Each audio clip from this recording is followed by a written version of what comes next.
Hi, everyone. Thanks so much for hanging out with us here on the Daily Racing Form YouTube. I'm Gino Buccola alongside Ashley Mailloux, and we're going to be previewing the Friday race of the day for you out at Oaklawn Park. It's race number 9. Before we head on out there and take a look at the field, we want to show you an incredible deal we have going on right now, Ashley. It is the Derby season. We've all kind of got that Derby fever. We're getting ready for the last big round of prep races. We are offering a Road to the Derby package that's going to start on March the 22nd with Louisiana Derby Day. You get PPs for 10 events leading into the Derby and the Oaks. You get clocker reports for the Florida Derby and for the Santa Anita Derby because we have clocker reports at Santa Anita and Gulfstream. And then you're going to get betting strategies for some other days. This is something that we've never done before, like all of the big preps leading up to it. So if you're someone that's going to be playing the races and firing away at these, you might as well just take advantage and save the big money right now.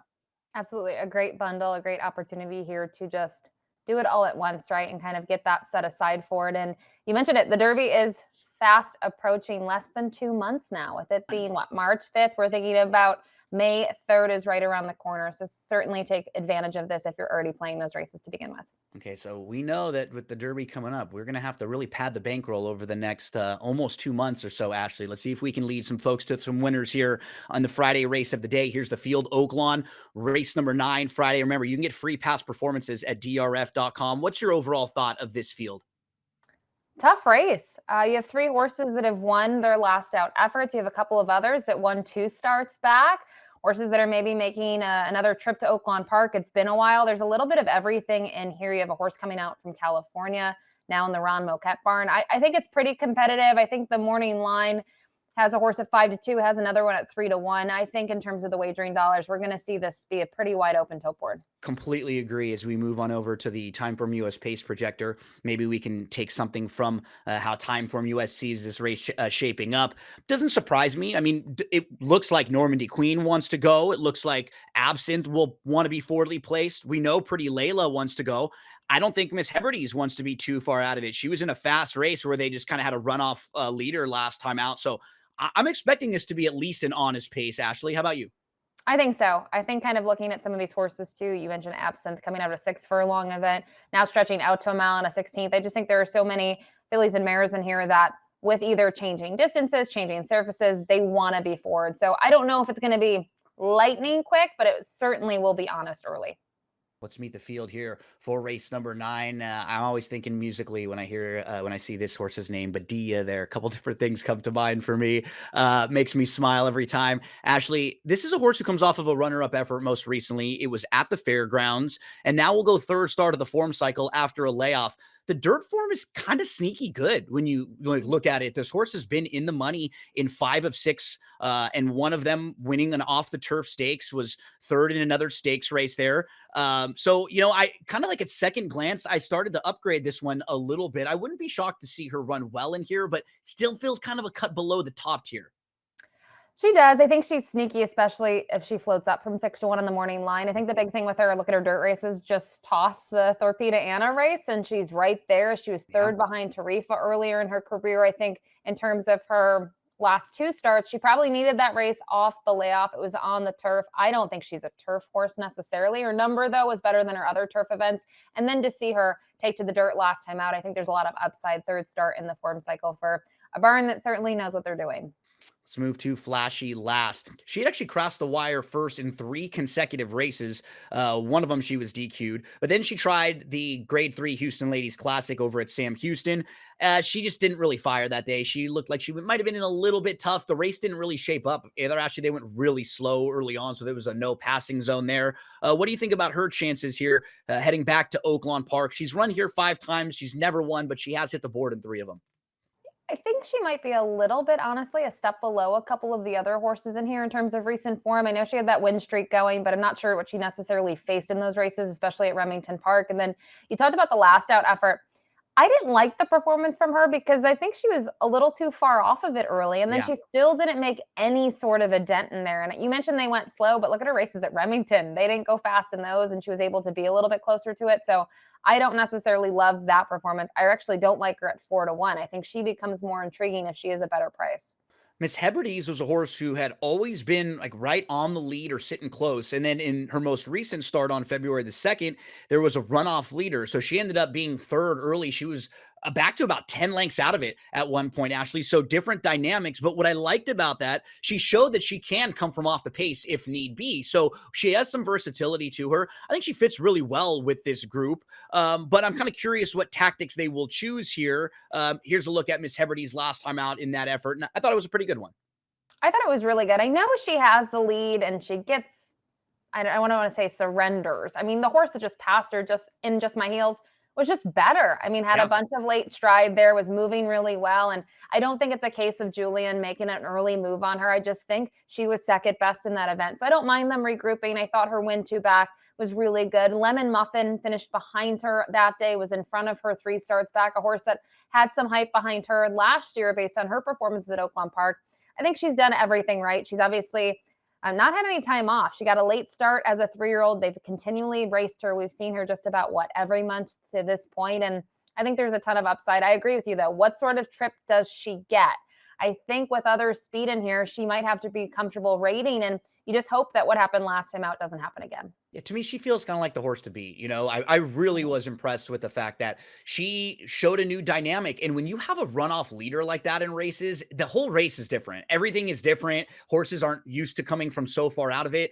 She just moved a little bit early. And as you pointed out, she lost to a horse in Just My Heels who was winning the 4th out of 5 in that stretch. Just a really sharp horse right there. I think Miss Hebrides is kind of like the measuring stick, the one that they'll all have to beat in here as we move to Normandy Queen. Now, I don't really have any knocks on her form out in Southern California on the dirt, Ashley. Her debut, she finished 3rd. She came back and she won back-to-back races.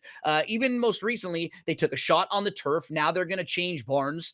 Just nothing that she's done so far seems fast enough to compete with some of the top horses in here. It just seems like she's going to have to run a lot faster based on speed figures to be competitive with this group. And I think the speed part of her is intriguing because she has speed, but she sort of made the lead easy and early in those races because she drew the rail in one of them. And the other one, no one really was quick enough. I do think she's going to be hounded early, even if she is flashy enough. How much of herself is going to be used in those early stages if they want to go for the lead? But she does have the barn change. Ron Moquette having a great season this year, some big names in his barn, including Speed King. I kind of commend them going for the change in scenery, probably for the fact that you look at her races last year, she's just not going to be able to compete with some of those speedy mares and fillies out in California. But there's some question marks around her. She could be dangerous, though, if she were to get loose. Next one up is Wildwood Bye. So I can easily make an excuse for the most recent race. It was on a muddy sealed track. When horses don't really fire, then you can absolutely just put a pass for it. It's just going back to the form. The last win came at FanDuel in a softer group when she was heavily favored. I just don't know if she can be competitive with this type of a group. It seems like there are 4 or 5 in here that might just be a little bit faster, a little bit better. What do you think about this one? It's really tough to use her, in my opinion. I know she does have a nice first level allowance win at the mile and a 16th at Oaklawn Park, but she's 1 for 10 there. And I'm actually sort of convinced she is a horse that is better sprinting. I think she needs speed to develop in front of her and then for her to make a late bid. So now she stretches back out in distance, 2 consecutive starts now in a row. She faced a really nice horse last time out in the form of Corningstone. Taxed is really well. But as I mentioned, for me, she is not as appealing, at 2 turns as she would be in 1 if there was a race filled with speed. Absinthe is lightly raced, has not done a whole lot wrong in her career. And it sounds like you're going to be taking a drink here today, Ashley. I like her in this spot. I know last time out, she obviously just won at the 6 furlong distance. She has to stretch out. That is a little bit of a question mark for her based on her mile performances, whether it be at Oaklawn Park, at Saratoga. Go to the race 2 back. I just think that stakes race where she finished second, she just faced very good horses. And when you look at her, more recent effort, she got a beautiful trip where she was able to stalk the pace. And in the Timeform US pace projection, she looks like she'll be forward. I agree with that. I'm not convinced she needs the lead to win. I do think she needs to be put into the race early, but I think she's very intriguing just making her second start of the year. Not the little things there. Second start back after that long layoff. You pointed out she showed us she can sit a little bit too if she has to. And the horse Hoosier Filly that she ran into is going to be facing graded stakes company this weekend. I think out at Santa Anita in a race that you and I are going to be talking about. So yeah, you hit a lot of positives about Absinthe there. As we move right next door, Pretty Layla just went a mile and a 16th in the slop last time out. She actually defeated by Absinthe a few starts back, but she's raced twice since facing Absinthe. So she has a lot of recent form. Um, yeah, I mean, both wins at Oaklawn Park. There are some things you can say about her that's positive. I just think she could get caught up in kind of a pace battle here. I'm looking for horses that might be, I think, sitting right behind her. I think she can hang around for a piece at best. I think you bring up a great point, though. The pace battle and the fact that when she won last time at a mile and a 16th, it was an off track. And I really think the off track helped her speed carry her to the wire. It was a good performance, but I'm not convinced when you go back to those 6 furlong efforts. Can she hang, in there if there's a fast track, if there's other speed in there, especially at the 2-turn distance? The number 8, Insensitive, doesn't really have any early speed. That kind of hurts her, but she's going second start back after racing with lots of layoff lines. A lot of times, Ashley, this is when horses can take a big step forward and just show a lot of improvement, kind of shaking some of the rust off from that last effort. If they go fast early on, I could absolutely see her being a horse that at least passes some, maybe spices up the bottom of exotics. I don't know if she can win. She might need a real perfect type of trip. But as far as passing half of the field and maybe finishing third in here at a price, I think Mhm. she's kind of an interesting longer shot in here.